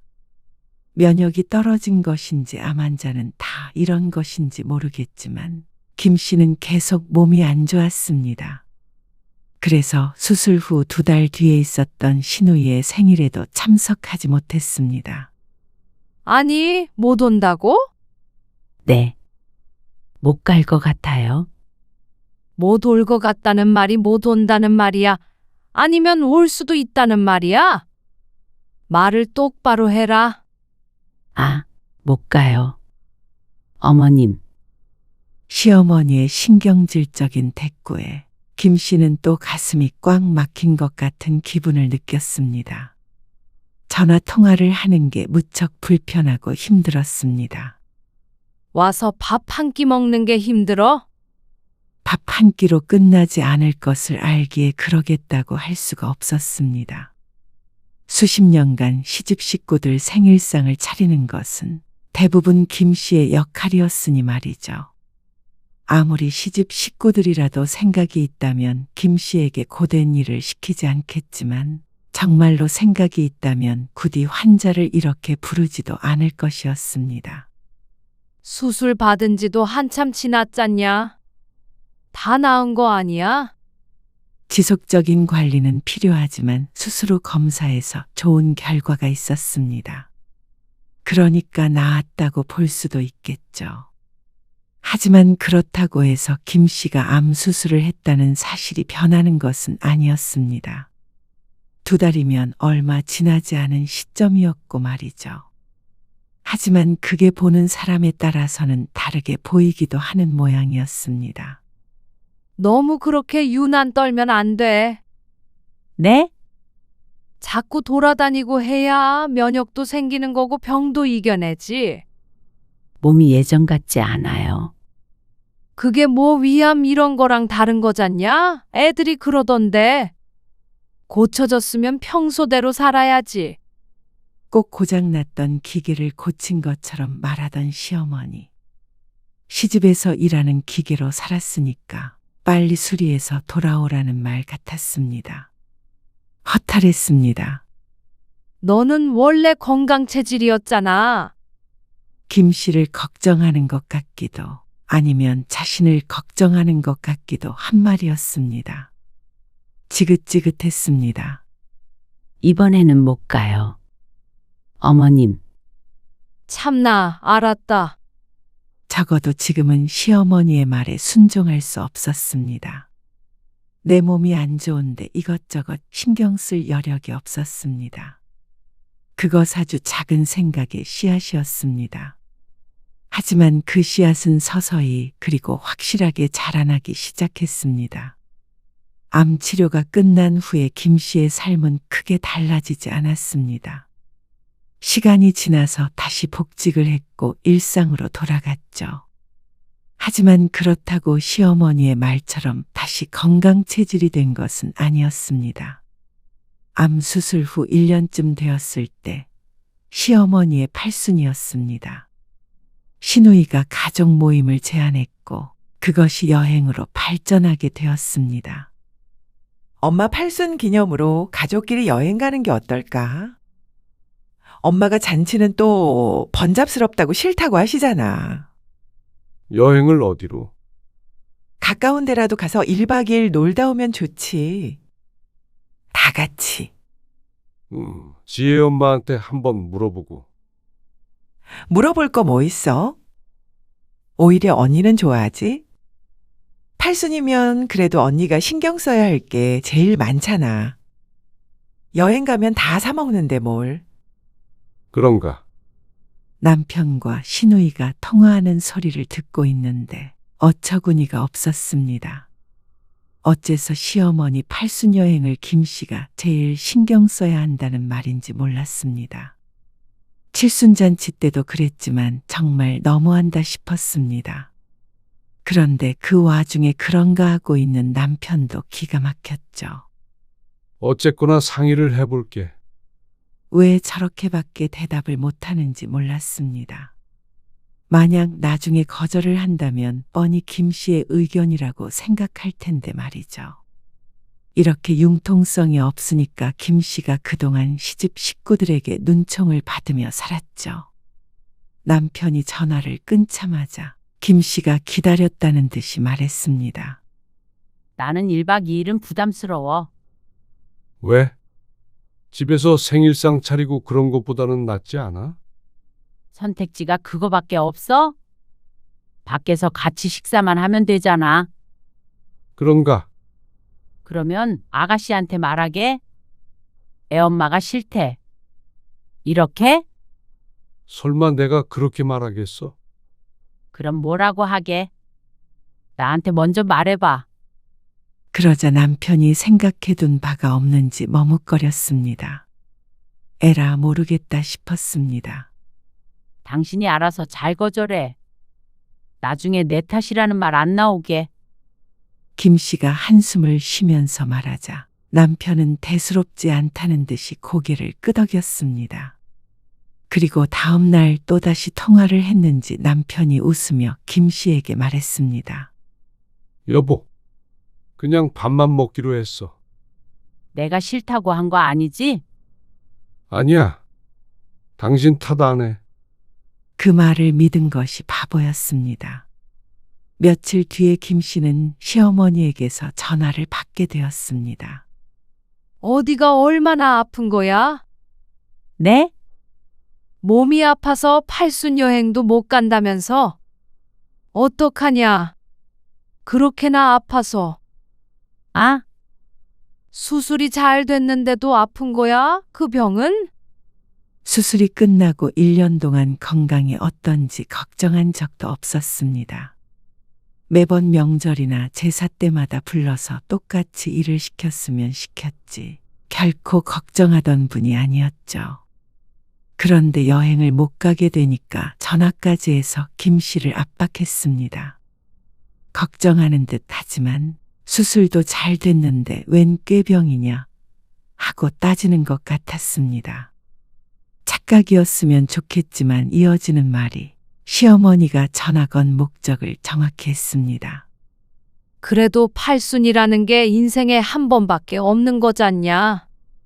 내가 오래 살아서 구순까지 지내고 가겠냐? 마지막이라고 생각하고 가까운 데라도 가서 바람 쐬고 오자. 너도 수술하고 어디 멀리 여행 간 적도 없잖아. 사람이 말이야. 그 행복하고 그러면 몸에서 좋은 기운이 나와. 그러면 아프지도 않는 거야. 그게 과학적으로 그렇대잖냐? 길게 하는 말이었지만 결국에는 아프더라도 자신의 팔순엔 여행을 갔으면 한다는 말이었습니다. 정 힘들면 왔다가 저녁에 가면 되잖냐? 김 씨가 망설이는 걸 느꼈는지 시어머니가 한 발짝 뒤로 물러났습니다. 이렇게까지 얘기하는데 끝까지 버티고 있을 수가 없었습니다. 잘 말해두었다더니 김 씨가 아픈 걸 핑계로 들면 어떡하나 남편이 원망스러웠습니다. 김 씨가 단순히 가족 여행을 가기 싫은 게 아니라 정말로 부담스러웠습니다. 겉으론 멀쩡해 보일지 몰라도 일상생활까지 전과 같은 것은 아니었습니다. 호르몬제를 복용하는데 그 때문인지 아니면 그냥 심리적인 것인지는 몰라도 자주 피로하고 잠을 제대로 자지 못했습니다. 그래서 예민해지기도 했죠. 남편은 같이 사니까 그런 모습들을 잘 알고 조심하지만 시어머니나 시누이들까지 그럴 리는 없었습니다. 배려받을 거라고 기대하고 가면 안 된다는 걸 잘 알고 있었습니다. 시집 식구들을 만날 때마다 인사처럼 하는 말이 멀쩡해 보이네, 다 나았네 하는 말들이었습니다. 그 말을 해야 김 씨를 부려먹는 것에 대한 죄책감이 덜어지기라도 한다는 듯이 말이죠. 결국 김 씨는 시집 가족 여행에 참석하게 되었습니다. 몸 너무 안 좋으면 저녁에 돌아오자. 그래도 김 씨가 암에 걸린 이후로는 전보다 김 씨를 걱정하는 모습을 보였습니다. 당연히 며느리 노릇을 해야 한다고 말했던 지난 날보다는 나아졌지만 그런다고 해서 김 씨를 며느리의 의무에서 자유롭게 해주지는 못했습니다. 그냥 말로만 걱정을 해줄 뿐이었죠. 아이고, 이거 양념 어떻게 하냐? 요리는 새언니가 잘하지. 하필이면 호텔을 잡은 여행이 아니라 펜션이었습니다. 밖에서 사 먹자는 김 씨의 의견은 받아들여지지 않았고 시어머니가 원하는 대로 펜션에서 요리를 해먹는다고 했습니다. 기가 막힌 노릇이었죠.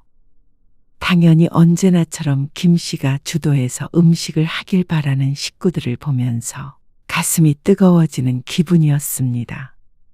울컥 목구멍으로 뜨거운 기운이 올라왔습니다. 남편은 그런 김 씨의 눈치를 보았죠. 네가 좀 해봐. 어머, 새언니 편드네. 몸이 안 좋으니까 그렇지. 무슨 자꾸 몸이 안 좋대. 내가 어디서 들었는데 갑상선 암은 암도 아니라더라. 김 씨는 헛웃음이 나왔습니다. 그거 그냥 낫는 거래. 암 중에서 제일 별거 아니라던데? 어떻게 1년 동안 아파? 수술한 지가 언젠데? 그래. 자꾸 아프다 하면은 진짜 아파지는 거야. 저기 누구야? 작은 집에 그 왜? 아무튼 우리 친척도 대장암 걸렸는데 지금 멀쩡해. 암 안 걸렸던 사람보다 더 건강해. 엉뚱한 비교를 하면서 김 씨를 나무라는 시집 식구들을 허탈하게 바라보았습니다. 말을 더 보태봤자 셋이서 달려들 것이 뻔했습니다. 김 씨는 분위기를 봐서 남편에게 조용히 말했습니다. 이만 집에 가자. 남편은 술을 한 잔 마셨지만 운전은 김 씨가 하면 그만이었습니다. 그런데 남편은 식구들 눈치를 보면서 뭉개고 앉아 있었죠. 가려는 거 아니지? 속이 부글부글 끓었지만 애써 눌렀습니다. 시어머니 팔순 여행을 온 것인데 팔순인 시어머니에게 차마 대들지 못했습니다. 대들어 본 적도 없었지만 김 씨는 그 순간 무슨 말이든 할 수 있을 것 같았습니다. 팔순만 아니었다면 말이죠. 그리고 다음 날 김 씨는 열이 나서 병원에서 수액을 맞았습니다. 정말 건강에 적신호가 온 것인지 아니면 하도 열불나는 일이 많아서 그런 건지는 몰라도 이번 여행 때문인 것만은 분명했습니다. 그런 김 씨에게 몸은 괜찮냐고 전화해서 물어보는 사람은 한 명도 없었죠. 그리고 김 씨는 남편과 또다시 다투게 되었습니다. 일방적으로 김 씨가 화를 내긴 했지만 남편도 억울한 것 같았습니다. 다른 날도 아니고 팔순인데 어머니 비위는 맞춰드려야 하잖아. 어쩔 수 없었어. 어쩔 수 없었다는 말로 모든 것이 용서되지 않았습니다. 남편이 제일 미웠습니다. 그리고 시간이 지날수록 시집 식구들은 김 씨의 건강에 대해 더욱 조심성을 잃어갔습니다. 당연히 점점 더 건강해지겠거니 생각하는 것 같았습니다. 전처럼 한 달에 한 번꼴로 행사를 했고 유일한 며느리인 김 씨를 찾았습니다. 그러다 보니 김 씨도 서서히 깨달은 바가 있었습니다. 내 몸은 내가 챙기자. 남편조차도 챙겨줄 수 없었습니다. 몸이 안 좋아서 이번 명절에는 좀 쉴게요. 뭐? 너는 정말 그 아프다는 소리 좀 안 하면 안 되냐? 김 씨는 전에는 하지 않았던 짓을 하기 시작했습니다. 시집에서 부른다고 무조건 갔던 지난날이 후회됐습니다. 그런다고 알아주는 사람이 없었고 김 씨의 몸만 축날 뿐이었습니다. 며느리인 네가 안 오면 명절을 어떻게 지내냐? 죄송해요. 아니 죄송하다면 다야? 왜 자꾸 몸이 아프대? 뭔 일만 있으면 귀신같이 몸이 알아채냐?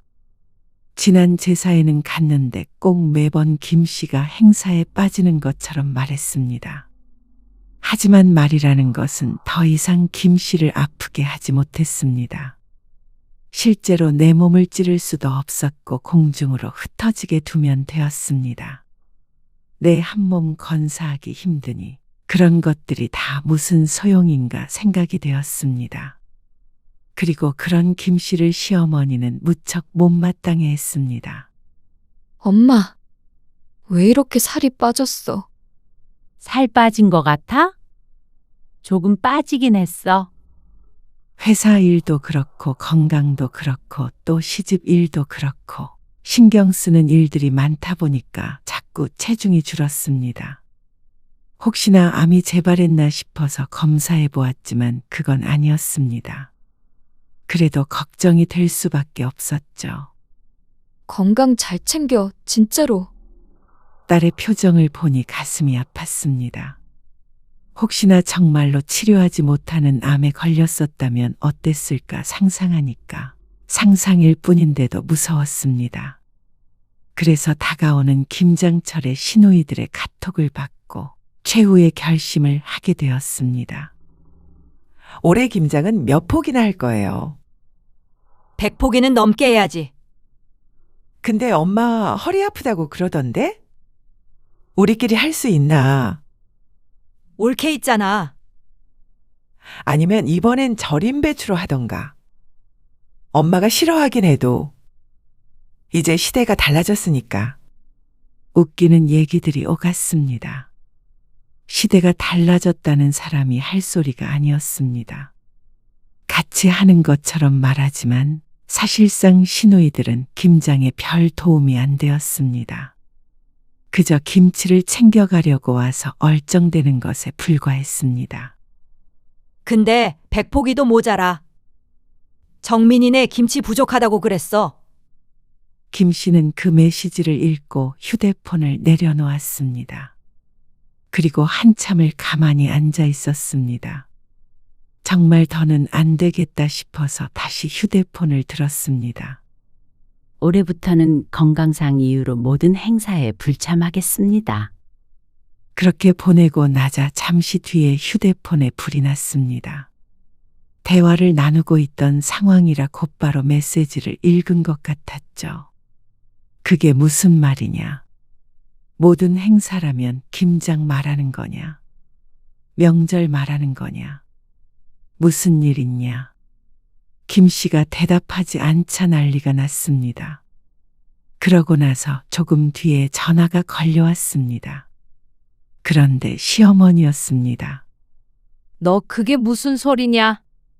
김장을 안 한다고? 그새 시어머니의 귀까지 들어간 것 같았습니다. 네. 건강이 안 좋아서 올해부터는 그렇게 하려고요.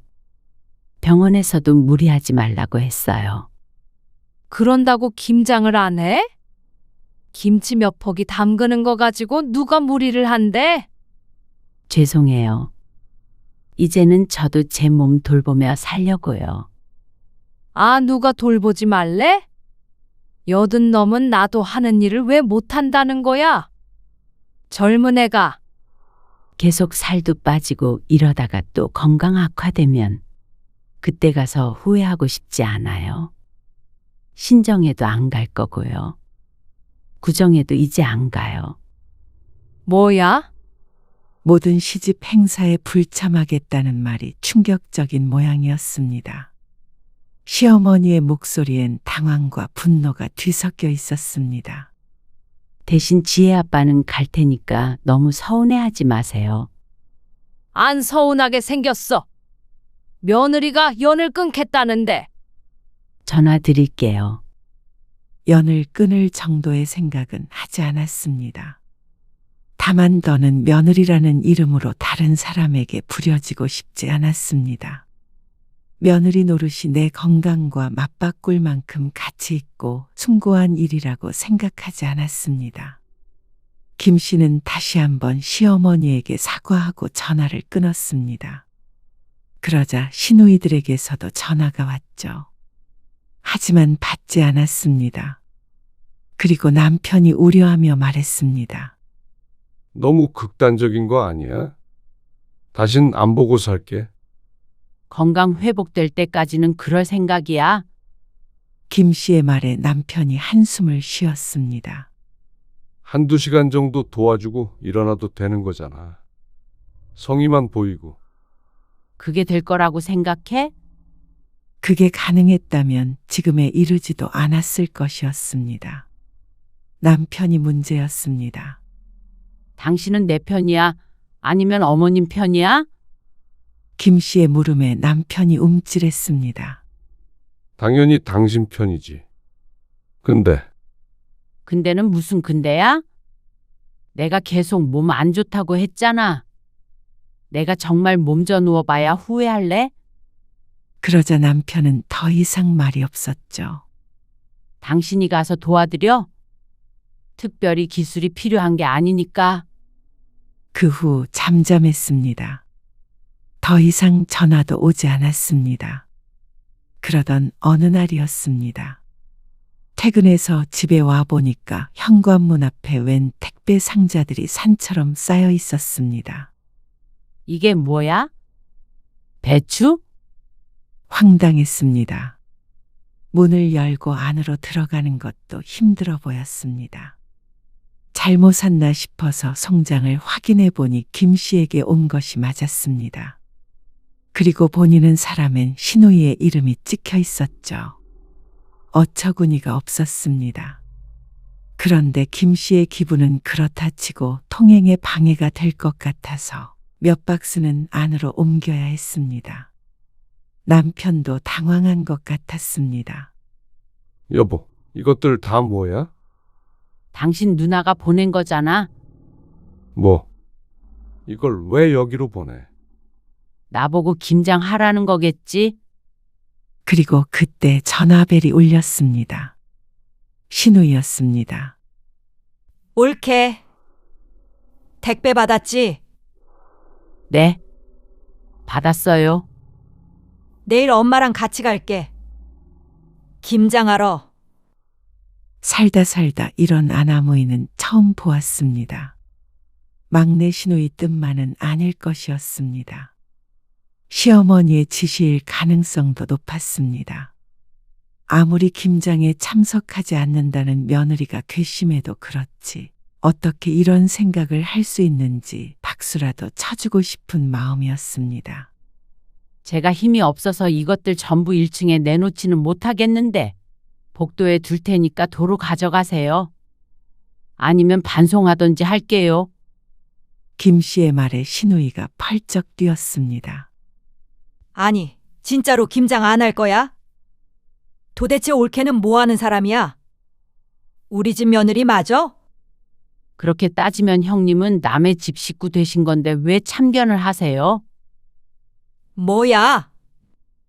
신우이들은 참 이상했습니다. 며느리에게 김장을 시키고 싶으면 자신들도 자기 시집에 가서 김장을 해야 하는 거 아닌가 싶었습니다.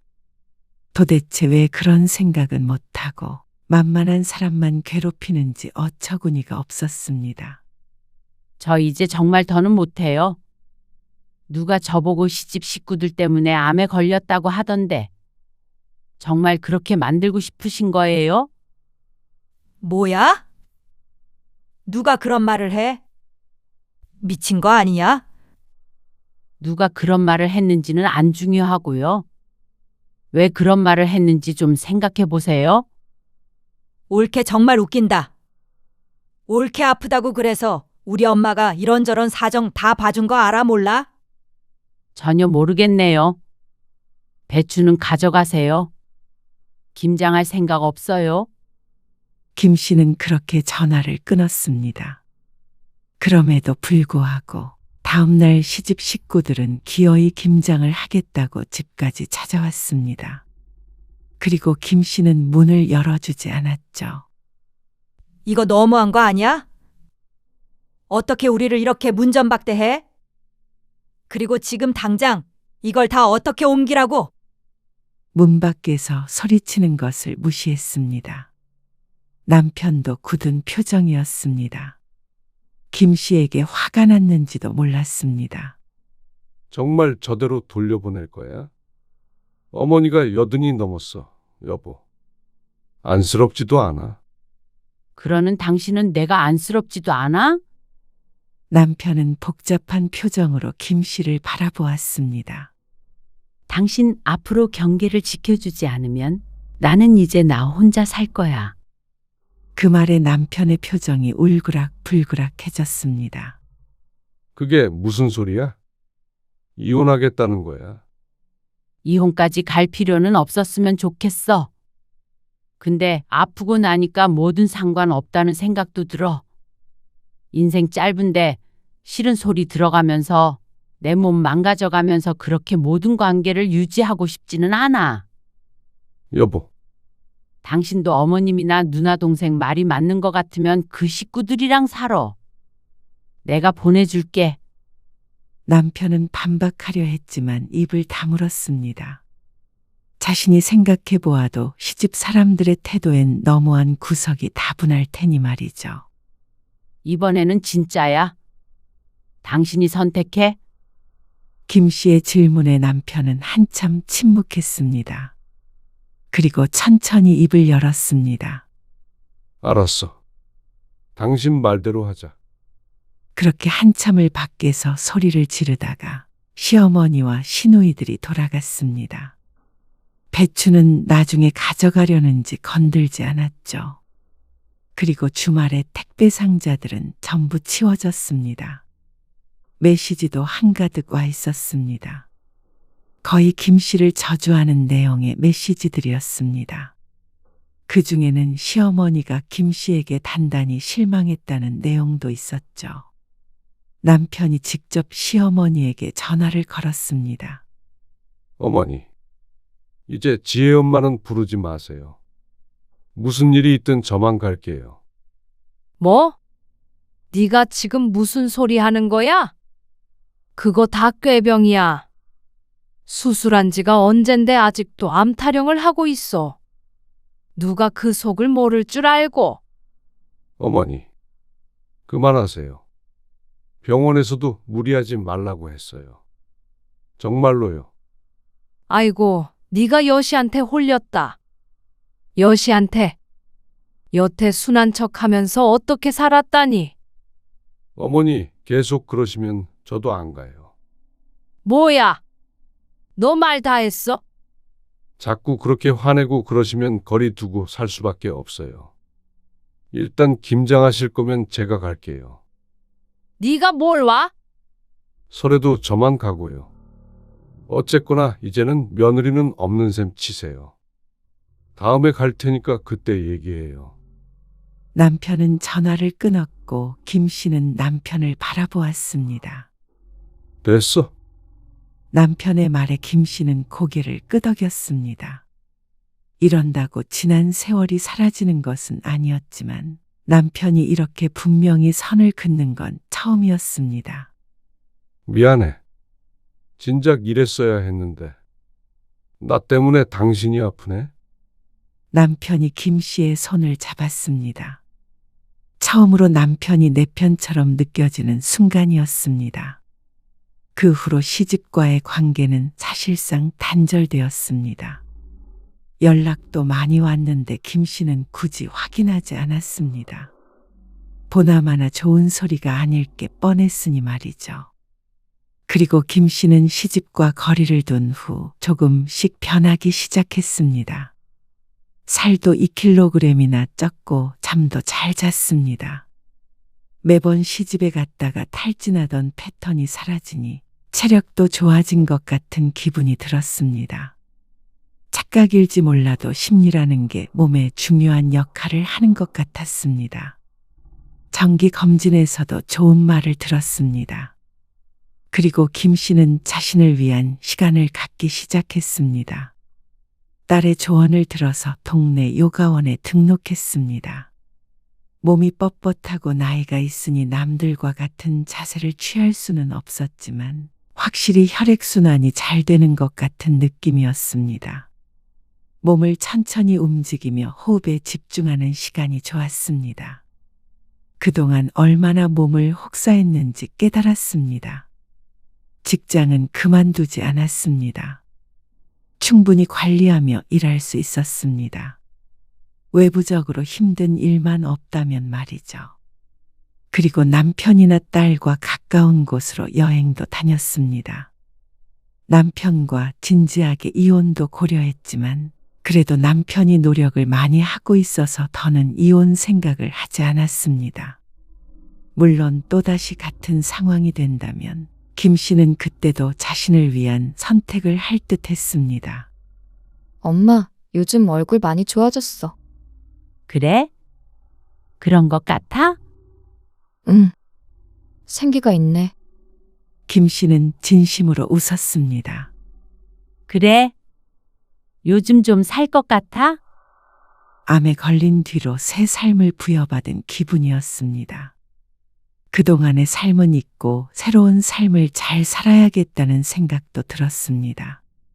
운이 좋아서 치료가 가능했으니 그것에 감사하며 나 자신을 소중하게 생각하며 살자는 다짐을 매일같이 했습니다. 당신은 어머님 댁에 다녀와. 당신 혼자 있을 만해? 내일 지혜 온대. 김 씨는 시집 행사가 있으면 남편만 보냈습니다. 남편도 안 간다는 거 억지로 보냈습니다.